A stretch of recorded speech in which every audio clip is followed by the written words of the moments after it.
Apakah Kabinet Jokowi Ma'ruf memang harus di-reshuffle usai Partai Nasdem mengusung Anies Baswedan sebagai bakal Capres 2024? Kita berbincang dengan Direktur Eksekutif Carta Politika Yunarto Wijaya. Mas Toto, apa kabar?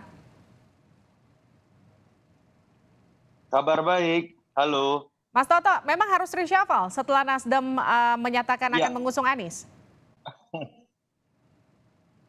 saya pribadi melihat sebetulnya sih tidak ada sebuah korelasi langsung ya. Kalau berbicara mengenai partai mendeklarasikan capres kan juga dilakukan oleh Gerindra, dilakukan oleh PKB, katakanlah Golkar pun bahkan sudah menyatakan akan mencalonkan Erlangga ketumnya. Jadi dalam kapasitas itu, dalam konteks itu menurut saya nama Anies punya bobot yang sama. Hanya tafsir saja dan persepsi kan selama ini yang mengatakan bahwa Anies ini bermusuhan dengan Jokowi. Hmm, Tapi catatan kritisnya buat Nasdem adalah bukan mengenai nama Anies Baswedan sendiri, tapi ketika rumor yang menguat adalah koalisi mendukung Anies akan dilakukan bersama dengan dua partai oposisi, disitulah problem muncul. hmm, Kalau menurut saya pribadi, secara kode etik, kalau Nasdem pada akhirnya akan mendeklarasikan Anies Baswedan bersama dengan dua partai oposisi, dalam hal ini PKS dengan Demokrat, hmm. logikanya atau kode etiknya harusnya Nasdem mengundurkan diri dari barisan koalisi, termasuk dari kabinet. Kenapa? Sederhana saja, ketika sudah menyatakan diri bergabung dengan oposisi, artinya kan secara tidak langsung Nasdem menyatakan bahwa mereka sudah berbeda cara pandang dengan rezim sekarang. Mereka sudah memiliki platform dan mindset yang berbeda dengan pemerintahan yang berjalan sekarang. Alangkah baiknya fokus saja dalam upaya membangun koalisi baru, termasuk tidak menjadi beban buat koalisi yang ada sekarang. Meskipun Nasdem mengatakan urusan 2019 dan 2024 itu adalah dua hal yang berbeda, Nasdem menyatakan juga masih akan tetap solid mendukung Presiden Joko Widodo dan pemerintahan yang sampai 2024 mendatang. Loh, bergabungnya dengan partai oposisi, apalagi menggunakan alasan bahwa ada kesamaan platform, artinya kan ada perbedaan cara pandang dengan yang mereka sudah sepakati sekarang. Poinnya Oke. jadi balik lagi ini bukan tentang Anies ya. Mhm. Bagaimana kode etik ketika menyatakan diri bergabung dengan partai oposisi. Satu contoh kecil deh, Nasdem kan mengklaim Heeh. bahwa partainya adalah yang paling pasang badan dalam konteks kenaikan BBM. Karena kebetulan Ketua Komisi 7-nya juga adalah Mas Sugeng Pramoto adalah kader Nasdem dan Hmm. mereka pasang badan begitu ya. Di sisi lain kita lihat misalnya dalam konteks kebijakan BBM, PKS dan Demokrat jelas menolak. Di situ kan kemudian tidak bisa kita kemudian memisahkan bahwa itu nanti kan, bahwa itu akan terkait dengan 2024 dan sesudahnya. Tidak mungkin, karena Oke. ketika koalisi sudah dideklarasikan, artinya di situ ada komunikasi, dan ketika kemudian ada perbedaan pendapat dari sisi cara pandang terhadap jalan negara ini ke depan, saya pikir sulit untuk kemudian Nasdem bisa berjalan di barel yang berbeda.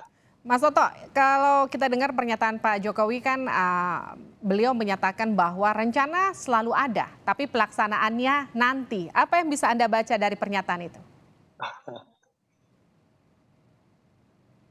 Saya kok melihat sebetulnya tidak bisa ditafsirkan bahwa akan ada reshuffle terkait dengan apa ya, reshuffle politik apalagi ya. Karena Hmm, pertanyaannya kan sebetulnya kan terkait bukan mengenai reshuffle dalam artian tata kinerja, tapi pertanyaan dari teman jurnalis tadi kan lebih dalam konteks tata ulang koalisi karena ya. dikaitkan dengan Nasdem yang mendeklarasikan Anies Baswedan. Mhm. Kalau melihat jawaban Pak Jokowi sebetulnya kan jawabannya sangat implisit, tidak menyebutkan subjeknya, tidak menyebutkan kapannya, dan saya pikir tadi jawabannya kan hanya sebatas pada selalu direncanakan, tinggal Mhm. kapan diputuskan. Ya Ya. memang betul secara normatif kan memang rencana reshuffle bisa terjadi kapan pun dan evaluasi kinerja kan selalu dilakukan kapan pun. Jadi kalau menurut saya tadi tidak bisa kita artikan bahwa memang sudah ada keputusan akan melakukan reshuffle, tetapi bahwa tadi spekulasi saya ya Hmm. ditujukan oleh Pak Jokowi untuk kemudian katakanlah merespon dari bagaimana sikap sebagian, saya katakan teman-teman Nasdem yang katakanlah pasca deklarasi Anies, kemudian menurut saya mengeluarkan beberapa pernyataan yang tidak etis minimal Hmm. oleh Zulfan Lindan. terutama ketika mengatakan Jokowi adalah Anies Baswedan adalah antitesis Jokowi. Menurut saya tadi adalah respon dari Jokowi dengan gaya Jawanya begitu ya, untuk Hmm. kemudian meminta Partai Nasdem secara tidak langsung Un- minimal untuk menertibkan statement dari kadernya yang berpotensi mengganggu hubungan baik antara Surya Paloh dengan Jokowi ataupun Nasdem dengan pemerintahan saat ini.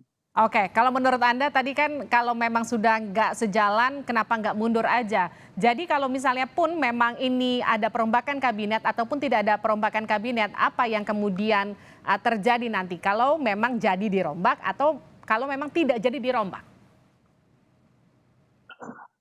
Ya, kalau saya pribadi melihat sebetulnya dari sisi statement yang dikeluarkan oleh Surya Paloh ketika deklarasi Anies, di alinea terakhir kan jelas menyatakan bahwa mereka konsisten akan tetap menjaga pemerintahan Jokowi sampai berakhirnya, gitu kan. Tapi kita tahu juga ada statement katakan dari satu kadernya, Zulfan Lindan yang bukan hanya pertama kalinya ya, kemudian mengeluarkan statement yang menurut saya kurang produktif.